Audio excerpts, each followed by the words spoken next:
It was winter. The water around me was calm. I was alone on my yacht because I couldn't find anyone who wanted to cross the Pacific Ocean with me. I decided to do it alone, because a great story is often made better when you're alone. After a week of the journey, I spotted a storm forming on the horizon. I checked my iPad to see the forecast and the ocean biometric maps to find a path around it. But the more I tried to escape, the more hopeless I felt. There was no way. My yacht was too slow. So I prepared for the worst and entered the storm. I dropped the sea anchor, pulled down all my sails, put on my life vest, and dressed for the weather.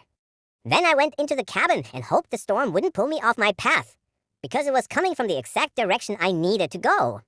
The sea anchor kept me from turning sideways to the waves. I locked myself inside the cabin and let the storm do what it does.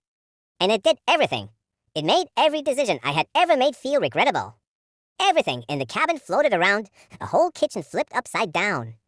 But in all this chaos, there was a rhythm. The boat rolled from side to side in a steady tempo. It didn't scare me. I focused on the boat, and, to be honest, I fell asleep in the middle of the storm. I woke up from a sudden cold feeling. My leg was in the cold ocean water, and it made me jump out of my bed. I realized my boat was partly underwater. Instinctively, I ran toward the entrance, and then it happened. In just a few seconds, a wave hit me. I was thrown into the darkness of the water. But when I looked up, the clouds were glowing red. That meant it was morning, and that the storm was ending. But the end of the storm was also the end of my boat. I needed to evacuate. I jumped into the freezing water without taking anything. Everything I needed was already in the rescue raft. After 2 days in the survival raft, I decided to put on a diving mask and dive into the ocean. Not because I thought I could catch fish with my bare hands, but because maybe there was something interesting to see. If I was already trapped here, this adventure might as well become extraordinary. For the first 5 minutes, I didn't see or hear anything.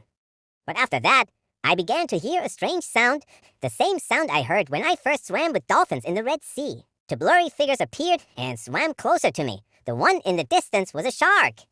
The one approaching me, I couldn't understand. It looked like a woman, with long hair drifting in the water. But what woman could possibly be in the middle of the ocean? When she came close enough for me to see her clearly, I froze. She had reddish skin, long flowing hair, and wild eyes staring straight at me.